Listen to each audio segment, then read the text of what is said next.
지난 시간에는 이 가룟 유다의 배반과 최후의 만찬에 대해서 살펴봤어요. 그 중에 이제 성만찬은 중요한 내용이기 때문에 오늘 한 번 더 조금 더 살펴보기를 원합니다. 근데 이제 내용이 신학적인 내용이고 해서 어려울 수 있기 때문에 최대한 쉽게 좀 한번 설명을 하도록 하겠습니다. 지금 예수님이 이 제자들과 함께 모여 있는 때는 유월절 시기입니다. 유월절은 이스라엘 백성들이 애굽에서부터 구원받은 것을 기념하는 절기다라고 말씀을 드렸죠. 애굽에 열 재앙이 있었죠. 그리고 마지막 열 번째 재앙은 모든 첫것 장자의 죽음이었습니다. 그러나 어린 양의 피를 문설주와 이 임방에 바른 집은 죽음의 사자가 이 장자들을 죽이며 넘어갈 때 가다가 그 피가 발라져 있는 집은 넘어간 거예요. 그래서 유월, 넘어가다, 패스오버 이렇게 부르게 된 겁니다. 애굽의 모든 장자가 죽을 때 이스라엘만은 안전했고 그로 인해서 죽음을 면하고 출애굽하게 된 것이죠. 이 유월절은 이스라엘 역사에 있어서 또 하나님의 이 구원 사역의 역사에 있어서 아주 큰 구원의 역사였습니다. 그래서 유월절이 되면요, 유대인들은 누룩이 없는 떡, 빵이죠, 무교병을 먹습니다. 그 이유는 이스라엘 백성들이 애굽에서 나올 때 빠르게 나와야 했기 때문에 누룩을 넣어서 충분히 발효시킬 만한 그런 여유가 없었기 때문에 누룩이 없는 떡을 먹은 데서 유래가 된 거죠. 그래서 그들은 유월절이 되면 유월절을 지키고 또 무교병을 먹어요. 이 모든 것은 하나님께서 그들을 과거에 구원해 주신 놀라운 은혜에 감사하며 그날을 기념하는 그런 시간이었습니다. 자, 그런데 이제 유월절이 그런 건데 예수님도 이 유월절에 제자들과 마지막으로 이 나누시는 만찬에서 이 시기엔 당연히 떡도 무교병이었겠죠. 함께 제자들과 떡과 이 포도주를 나누면서 그 의미를 이렇게 설명해 줍니다. 28절을 한번 읽어보겠습니다. 같이 읽겠습니다. 시작. 이것은 죄 사함을 얻게 하려고 많은 사람을 위하여 흘리는 바 나의 피 곧 언약의 피니라. 언약의 피다라고 말씀하고 있습니다. 다른 사람들의 죄 사함을 위한 언약의 피다. 이 말씀 좀 기억했으면 좋겠어요. 언약의 피. 자, 그러니까 이스라엘 백성들이 유월절에 음식을 먹어요. 무교병과 쓴나물을 먹음으로써 애굽에서 탈출하고 구원을 누리게 된 것처럼, 이것을 기념하는 것처럼 제자들도 이제 이 떡과 또 잔을 먹음으로써 죄 사함과 구원의 기쁨을 함께 누리게 된다는 거예요. 이게 유월절과 이 예수님의 최후 만찬과 이게 어떻게 연결이 되는 겁니까? 한번 생각해 보겠습니다. 여러분, 유월절에 어린 양의 피를 이 문설주와 임방에 발랐다는 것은 뭘 의미하는 거예요? 거기에 뭐가 있다는 거예요? 그 양을 잡아다가 이렇게 주사로 찔러서 피를 이렇게 뽑아내고 이런 거 아닐 거 아니에요. 그렇죠? 피를 발랐다는 것은 양을 죽였다는 거예요. 유월절에 어린 양이 죽었다는 것입니다. 그래서 이 피 흘리며 죽었기 때문에 그 어린 양이 대신 죽어서 흘린 피가 문지방과 임방에 발라졌고 그 피로 인해서, 그 죽은 어린 양의 피로 인해서 이스라엘 백성들이 살게 되었고 애굽으로부터 구원받게 해준 것이 바로 어린 양의 피라는 거예요. 이것은 구약의 제사 제도와도 연결이 됩니다. 출애굽기 24장 8절을 한번 같이 읽어보겠습니다. 같이 읽겠습니다. 시작. 모세가 그 피를 가지고 백성에게 뿌리며 이르되 이는 여호와께서 이 모든 말씀에 대하여 너희와 세우신 언약의 피니라. 아멘. 자, 구약에서 죄 사함을 받고 하나님의 백성이 되려면 그 제단에 피가 뿌려지고 또 백성에게 그 피가 뿌려짐으로써 하나님의 백성이 될 수 있었습니다. 그래서 우리가 방금 읽은 이 출애굽기 말씀의 마지막을 보면 오늘 예수님이 하신 말씀과 같은 말씀이 나옵니다. 너희와 세우신 언약의 피니라. 여기도 출애굽기도 나오고요, 오늘 예수님 말씀에서도 언약의 피다, 똑같은 말씀이 나옵니다. 이 출애굽기에서의 언약의 피는 구약의 언약이죠. 옛 언약입니다. 이 옛 언약은 하나님께서 모세를 통해 세우셨어요. 그래서 모세의 율법에 따르면 인간은 그 누구도 스스로 하나님 앞으로 나아갈 수 없었습니다. 그런 존재였어요. 그렇게 하면 안 돼요. 오직 누구를 통해서만? 연결해주는 제사장을 통해서만 구약의 성도들은 하나님께로 갈 수 있었던 것입니다. 그래서 지금 우리는 우리 죄를 용서받기 위해서 어떻게 하면 됩니까? 목사를 통해서 가요? 아니죠. 여러분 스스로 자신의 죄를 고백하면서 기도하면 하나님께서 그 기도를 들어주시고 응답하시고 우리의 죄를 사해 주십니다. 할렐루야. 얼마나 간단하고 얼마나 편합니까? 그러나 구약의 성도들은 그렇지 않았어요. 죄 사함을 받기 위해서는, 자기의 죄를 용서받기 위해서는 소나 염소나 양 같은 짐승을 가지고 성소로 나아가서 제사장 앞으로 나아가야만 했습니다. 그래서 그 짐승을 데리고 가서 죄를 지은 내가 이 자기가 가지고 간 짐승에게 안수를 해요. 이렇게 안수를 합니다. 그러면 내가 지은 죄가 그 안수한 짐승에게로 옮겨지는 겁니다. 이것을 신학적으로 죄의 전가, 내 죄가 옮겨진다 해서 전가라고 말을 해요. 이게 뭐 말이 안 되죠. 내 죄가 왜 내가 안수했다고 이 짐승에게 옮겨지느냐? 말이 안 된다고 생각할 수 있겠지만 이것은 하나님이 정하신 법입니다. 원래는요, 어때요? 죄를 지으면 누가 죽어야 돼요? 죄를 지은 그 당사자가, 내가 죽어야 됩니다. 죄의 삭은 사망이죠. 하나님께서 최초 인간 인류에게, 아담에게 네가 선악을 알게 하는 나무의 열매를 먹으면 그 먹는 날에는 반드시, 정령 반드시 죽는다라고 이미 최초의 인류 아담에게 언약을 맺으셨습니다. 그렇기 때문에 죄를 지으면 하나님 말씀대로 반드시 죽어야 돼요. 그러나 아담과 하와는 결국 그 선하게 알게 하는 나무 열매를 먹었어요. 죄를 지었으니까 어떻게 돼야 돼요?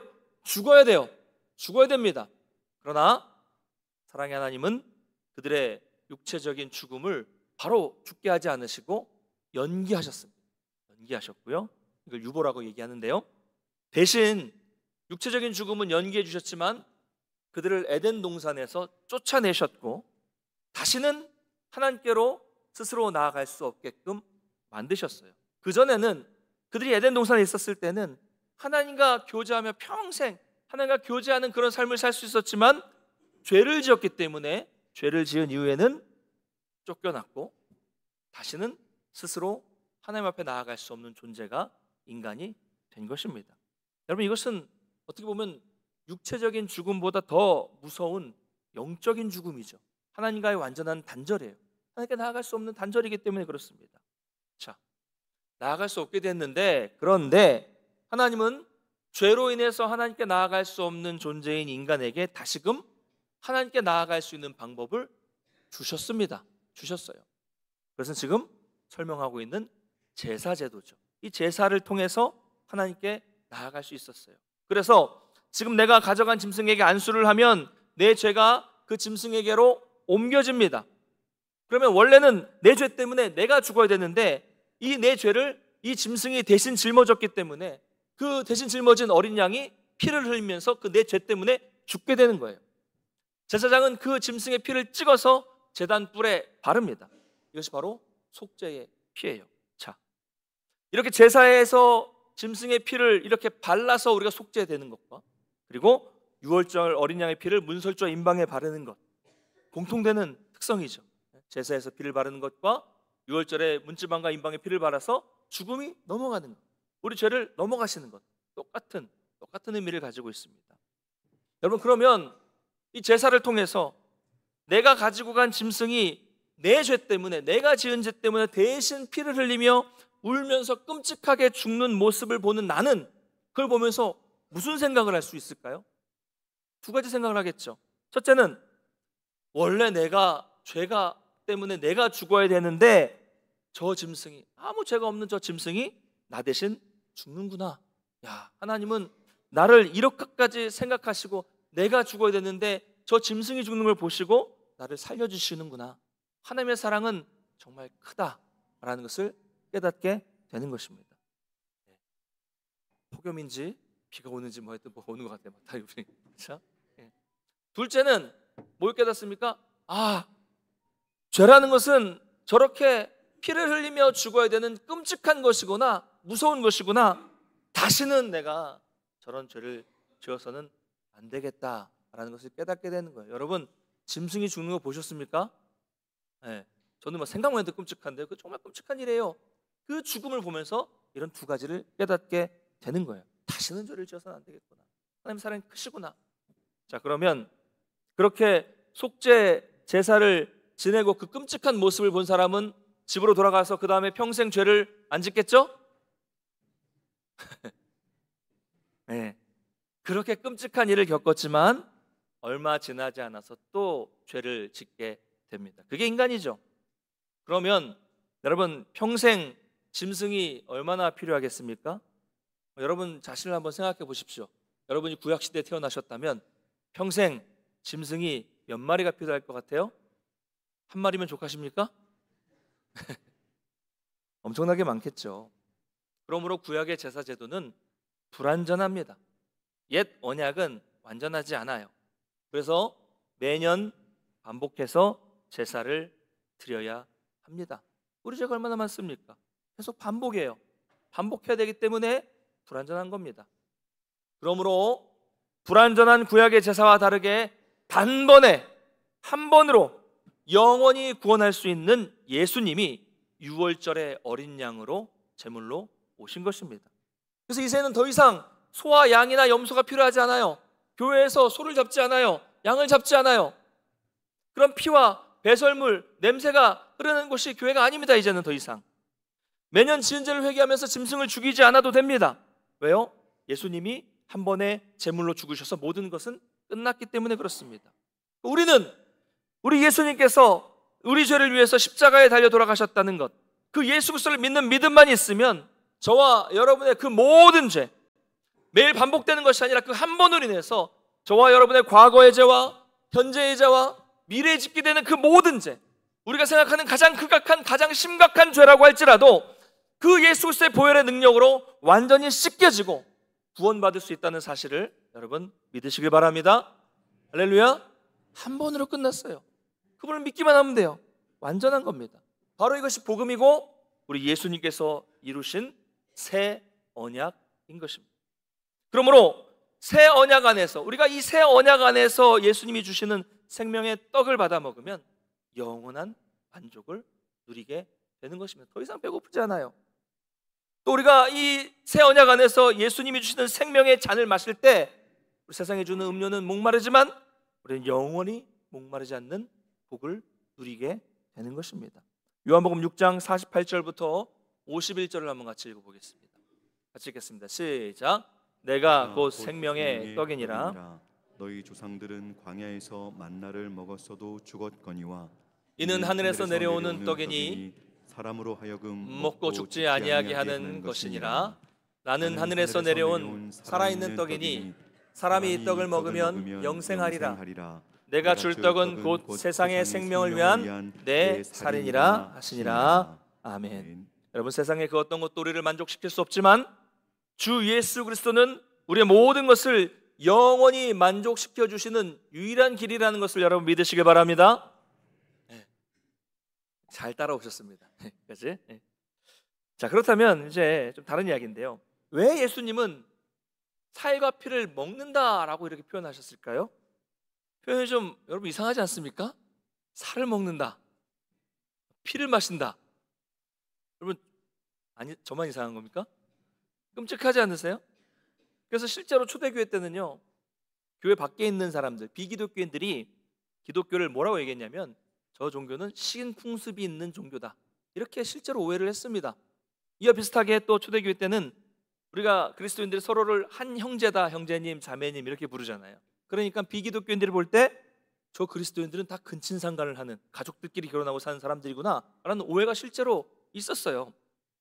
자, 우리야 성찬식을 거행하면서 살을 먹는다, 피를 마신다, 익숙한 표현이지만 익숙하지 않은 사람들이 들으면 이건 참 이상해요. 어색하고 거부감이 느껴지고 좀 잔인하게 느껴집니다. 근데 우리는 그래서 이 말씀의 의미를 생각해 볼 필요가 있어요. 왜 먹고 내 살을 먹고 내 피를 마시라고 했을까? 여러분, 기본적으로 우리는요 다 연약한 사람들입니다. 저나 여기 계신 여러분들이 모두가 그렇습니다. 그렇죠? 저만 그런 거 아니죠? 아침과 저녁의 마음이 달라요. 그렇죠? 아닌 것 같은데 우리는 약하기도 해요. 약해서 달라지는 거지만 또 악하기도 합니다. 악해서 아침과 저녁의 마음이 달라지는 거예요. 그러므로 우리는 부족하고 늘 변하는 사람들이기 때문에 스스로 내 힘으로 살아가기에는 늘 한계가 있는 존재, 어려움이 있는 존재가 바로 우리 인간입니다. 그렇기 때문에 우리는 부족하기 때문에 완전하신 예수 그리스도의 능력이 필요한 것입니다. 할렐루야. 우리가 부족하기 때문에 완전하신 하나님의 능력이 필요한 거예요. 예수님의 찢기신 살을 먹고 흘린 피를 마신다는 것은 한 상징적인 표현이죠. 우리 안에 예수님께서 찢기신 살로 들어오시고 또 흘리신 피로 들어오시면 예수님이 우리와 하나가 된다는 것을 그렇게 표현하신 것입니다. 그래서 예수님의 살과 피를 마신다는 것은 그분이 내 안에 들어오셔서 내가 그분과 연합한다는 의미예요. 연합한다는 것은 다른 말로 하나라는 얘기죠. 내가 그 안에, 그가 내 안에 거하시는 것입니다. 그럴 때 내가 주님이 되고 주님이 내 안에 계시면 우리는 세상에 없는 만족을 누리며 기쁨 가운데 거할 수 있게 되는 것입니다. 할렐루야. 그런 은혜를 여러분이 아시니까 이 자리에 나와 있는 거 아닙니까? 자, 그렇다면 여러분, 지금 여러분은 과연 어떤 상태이실까요? 주님이 내 안에 계시고 내가 주님 안에 있어서 지금 여러분 가운데 평강이 넘치고 감사가 넘치고 은혜가 넘치고 충만함 가운데 여러분 승리하고 계십니까? 어떠세요? 혹시 예수를 믿고 예배를 드리고 있는데도 여전히 내 마음속에 뭔가 모를 불안함이 있고 불평이 가득하고 감사보다 자꾸 이상한 얘기가 나오고 기쁨이 없는 삶을 살고 계시지는 않습니까? 예수를 분명히 나는 받아들였는데도 뭔가 아직도 모를 영적인 허기짐이 있고 어떤 목마름을 느끼고 있지는 않습니까? 왜 그럴까요? 왜 그럴까요? 나 예수 믿는데 왜 그럴까요? 그 이유는 바로 이 연합이 깨졌기 때문이에요.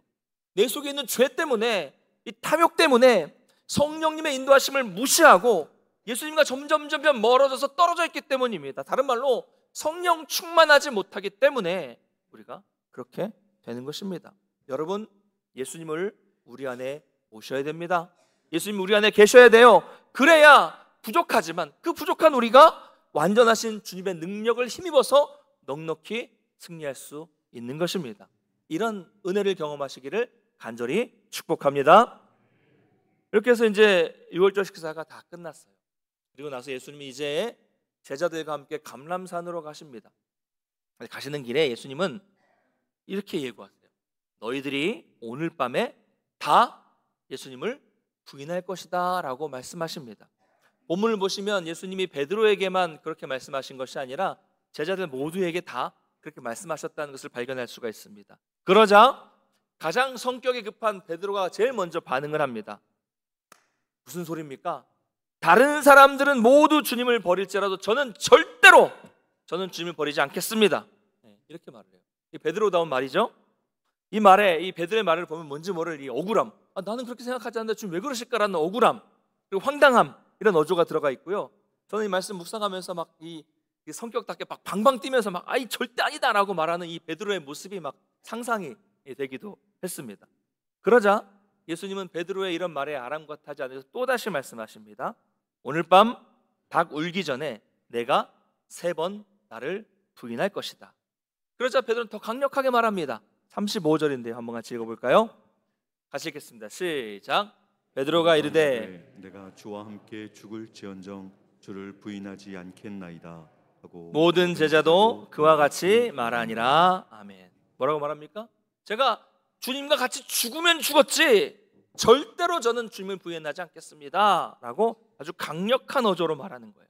그러니까 베드로만 그렇게 한 게 아니라 다른 모든 제자도 베드로처럼 우리는 절대로 부인하지 않겠습니다 라고 다짐하고 결단하고 장담했습니다. 근데 우리는 결론은 알죠. 다 도망가고 다 부인했어요. 그러면 여러분, 지금 베드로가 말한 것이, 제자들이 다짐한 것이 거짓이라고 할 수 있을까요? 그건 아닌 것 같아요. 그때는 진심이었습니다. 이때 심정은 진짜였을 거예요. 단지 뭘 몰랐어요? 자기가 한 말을 지킬 수 있는 연약한 존재라는 것을 제대로 몰랐을 뿐입니다. 그것을 몰랐을 뿐이지, 자기에 대한 인식을 정확히 하지 못했을 뿐이지 이때 한 말은 거짓이라고 말할 수는 없어요. 사랑하는 성도 여러분, 제가 예수님은 아니지만 저도 이렇게 오늘 제자들처럼 장담하는 사람을 싫어합니다. 싫어한다기보다는 사람이 막 이 장담을 하는 거는 믿지 못해요. 제가 전에 부교육자였을 때 저와 이제 아주 성향이 다른 분이 새로 교회에 부임하셨어요. 아주 진짜 이 말빨이 진짜 너무 세요. 말빨도 세시고 말을 너무 잘하고 자신감에 가득 넘치는 분이었습니다. 그래서 교육자들이 다 모인 자리에서 자기소개를 하면서 앞으로 어떻게 사역을 하겠다, 교회에서 어떤 사역을 하겠다는 사역에 임하는 자세를 말하면서 이렇게 얘기했습니다. 저는 이 교회에 뼈를 묻겠습니다. 어떠세요? 신뢰가 가십니까? 든든한 말이에요? 좀 무섭더라고요. 한번 제가 말씀드렸지만 이 교회에 뼈를 어디 묻을 때가 있습니까, 여러분? 네. 제가 그랬어요. 그만큼 열심히 하겠다는 말이겠지만 그런 표현은 좀 과하죠. 제가 이랬습니다. 목사님 뼈는 우리 교회에 필요 없습니다. 뭐 이렇게 얘기했어요. 별로 신뢰가 안 갑니다. 이런 말은. 그 말이 지켜졌을까요? 더 제가 뭐 말씀을 드리지 않겠습니다. 몇 년 계시지 않았어요. 여러분, 우리가 어떻게 우리 미래를, 나의 미래를 장담할 수 있겠습니까? 오늘 예배 끝나고 몇 분 후를 모르는데 우리가 어떻게 내일을 이야기할 수 있습니까? 우리는 그럴 수 있는 존재가 아닙니다. 장담할 수 있는 존재가 아니에요. 편하고 좋을 때는 다 잘하죠. 신앙생활도 잘하고 대인관계도 좋고 누가 보더라도 행복하고 은혜 충만한 모습으로 그렇게 다녀요. 멋있는 모습으로 다닙니다. 그러나 위기가 닥치게 되면 곧바로 그 사람의 속이 드러나게 돼 있습니다. 큰 위기가 닥치면요, 바닥이 다 드러납니다. 베드로와 제자들을 보겠습니다. 지금은요, 어때요? 예수님과 다 함께 있어요. 어떤 어려움도 아직은 닥치지 않았습니다. 그러니 지금은 얼마나 자신 있게 말하고 있습니다. 내가 주 앞에 죽을지언정 절대로 배신하지 않겠습니다. 그러나 이렇게 말했지만 곧바로 몇 시간 후에 그들은 모두 하나도 남지 않고 다 도망가고 배신하고 말았습니다. 위기가 닥치니까 몇 시간 전에 한 말도 다 어기고 다 도망갔습니다. 하나같이 다 도망갔어요. 여러분, 이것을 우리가 제자들에게만 뭐라고 할 수는 없습니다. 우리도 다 그래요. 우리도 이런 이중적인 모습이 다 있고요. 자기가 한 말을 지킬 수 있는 능력이 없어요. 또 우리 내면에는 죄와 또 탐욕과 분노가 늘 가득 도사리고 있어요. 때로는 우리 이 어려움을 모면하기 위해서 거짓말을 할 때도 있잖아요. 우리 생각은요, 또 어떻습니까? 자주 변합니다. 아침 저녁 변하지만 죽 끓듯이 변해요. 죽 끓여 보셨죠? 죽을 팔팔 끓이면 어떻게 돼요? 막 해서 거품이 나서 늘어 넘쳐요. 줄여요. 줄이면 어떻게 돼요? 안 끓어요. 답답하게. 불을 또 올리면 어떻게 돼요? 확 넘쳐요. 이렇게 변하는 것이 우리의 마음이라는 거예요. 여러분, 우리가 이런 오늘 제자들의 모습을 보면서 다시 한번 나를 돌아보는 시간이 될 수 있기를 바랍니다. 베드로가 장담한 것은 성령님의 의지에서 나온 소리가 아니라 자기 능력, 자기 자신감에 근거한 말이었습니다. 그 순간에는 자신감이 있었죠. 그러나 여러분, 우리는 말한 대로 지킬 수 있고 그런 능력이 있는 존재가 아닙니다. 그럴 힘도 없어요. 자기를 의지하고 자기의 자신감을 믿고 살아가면 넘어질 수밖에 없는 존재가 우리고요. 우리는 죄를 가지고 있는 사람들이라니까요. 계속 말씀드리잖아요. 가만히 놔두면, 가만히 있으면 늘 죄를 향해 굴러가는 죄의 경향성을 가지고 있다. 몇 번 말씀드렸어요. 이 비탈에 동그란 볼펜을 놔두면 당연히 자연스럽게 비탈 아래쪽으로 흘러가는 것처럼, 굴러가는 것처럼 우리는 가만히 놔두면 이 볼펜처럼 죄를 향해서 그냥 가만히 굴러가는, 자동으로 굴러가는 게 우리 존재, 죄의 경향성을 가지고 있는 존재입니다. 그런 죄의 경향성을 가지고, 죄성을 가지고 있는 우리가 어떻게 자신 있게 장담하며 자신감을 가지고 할 수 있다고 말하며 살아갈 수 있겠습니까? 그런 연약한 존재인데요. 그런 우리는 신앙에서 또 구원에 있어서 할 수 있는 것이 하나님 앞에서 아무것도 없습니다. 하나님 앞에서 우리가 할 수 있는 것은 딱 세 가지밖에 없어요. 뭐예요? 첫 번째는 내가 이런 악한 존재라는 것, 내가 이런 연약한 존재라는 것을 인정하는 것, 이게 처음이 돼야 돼요. 두 번째는 그것을 인정한 다음에 내가 약하다는 것을 알고 뭘 해야 됩니까? 주님을 바라보는 겁니다. 이것밖에 할 수 없어요. 주님을 바라보면서 세 번째 뭐 합니까? 하나님이 나를 불쌍히 여겨주시기를, 나를 긍휼히 여겨주셔서 나에게 은혜를 베풀어 주시기를 간구하는 것뿐, 이 세 가지밖에 우리는 하나님 앞에서 할 수 있는 것이 없는 존재입니다. 여러분, 자기가 어떤 사람인지를 바르게 인식하는 것이 하나님의 은혜를 경험하는 첫걸음이 된다는 것을 기억하시기 바랍니다. 예수님은 이렇게 제자들이 다 너희들이 날 부인할 것이다 라고 말씀하신 후에 곧바로 그 다음에 좀 다른 말씀을 하세요. 뭐라고 말씀하십니까? 살아나신 후에는 먼저 갈릴리로 가 계실 것이다 라고 말씀하셨어요. 여기서 예수님께서 너희들이 나를 다 부인할 것이다 라고 말씀하신 이유는 제자들이 안타까웠기 때문에 하신 말씀입니다. 결코 제자들을 책망하기 위해서 하신 말씀이 아니에요. 그리고 갈릴리로 먼저 가신다는 것은 이미 예수님께서 그들의 연약함과 내면을 다 알고 계시는 주님께서 부활하신 이후에 사랑과 용서의 마음으로 먼저 가서 그들을 기다리고 계시겠다라는 이 의미가 함축되어 있는 말씀입니다. 이 말씀 안에는 이미 용서와 사랑의 의미가 다 들어가 있다는 것이죠. 저는 이 말씀을 보면서 되게 좀 은혜가 됐어요. 여러분, 성경을 봐도 그렇고요, 또 우리가 경험을 해봐도 그렇습니다. 예수님은 언제나 변함없이 용서의 자리에, 사랑의 자리에 계셨다는 것을 깨닫게 됩니다. 늘 예수님은 그 자리에 변함없이 계셨어요. 내가 먼저 신앙에서 떠난 겁니다. 내가 부인하고 내가 죄에 빠지고 내가 주님을 떠난 거예요. 그러나 언제나 예수님은 그 자리에 먼저 산과 같이 든든히 버티고 계셨습니다. 집 나간 아들이 언제나 돌아올까 노심초사 발을 동동 구르면서 그 마음으로 동네 길 어귀까지 나가서 아들을 기다렸던, 탕자를 기다렸던 그 탕자의 아버지처럼 주님은 언제나 사랑의 마음으로, 용서의 마음으로 먼저 우리를 기다리고 계신다는 사실을 여러분 믿으시길 바랍니다. 말씀에 나타나는 그 예수님의 사랑과 그 따뜻한 마음을 경험하시기를 소망합니다.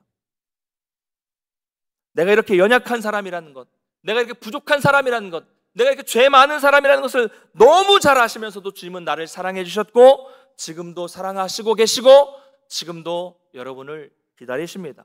혹 지금 주님을 멀리 떠나신 분이 계시다면, 이 자리에 나와는 있지만 마음이 멀리 떠나고 주님과 멀어진 분이 계신다면 지금이라도 깨닫고 지금이라도 그 든든히 서 계시는 그 주님의 마음을 깨달으시고 돌이키신다면 주님은 언제나 환하게 웃으시면서 두 팔 벌려 저와 여러분을 반갑게 맞아주신다는 사실을 여러분 믿으시길 바랍니다. 말씀을 맺겠습니다. 우리는 제자들처럼 예수님을 배반하고 부인하고 도망치는 자격이 없는 죄인들이었지만 하나님의 무한하신 사랑으로 인해 우리는 값없이 구원받았습니다. 그래서 예수님의 살과 피로 맺으신 새 언약 백성이 되었어요. 우리가 새 언약의 백성이 된 것은 하나님이 끝까지 오래 참으시고 사랑하셨기 때문에 된 것이지 우리의 공로는 아무것도 없습니다. 그러므로 우리는 예수님이 명령하신 대로 말씀과 성만찬을 통해서 예수 그리스도의 십자가의 사랑을 기억하고 그 은혜를 찬양하는 삶, 높이는 삶을 살아야 합니다. 할렐루야. 여러분, 늘 시시각각 변하는 나를 믿지 마시고요, 여러분 장담하지 마십시오. 하나님 앞에서, 말씀 앞에서 내 생각, 내 고집, 내가 가지고 있는 그 작은 알량한 자존심, 내가 가지고 있는 그 미천한 경험, 그 지식 다 내려놓으십시오. 다 내려놓을 때 은혜가 임하게 될 것입니다. 이렇게 겸손한 마음으로 오직 주님만 바라보셔서 놀라운 은혜와 평강, 세상이 줄 수 없는 그런 놀라운 기쁨을 누리는 복된 삶을 살아가시기를 주님의 이름으로 간절히 축원합니다.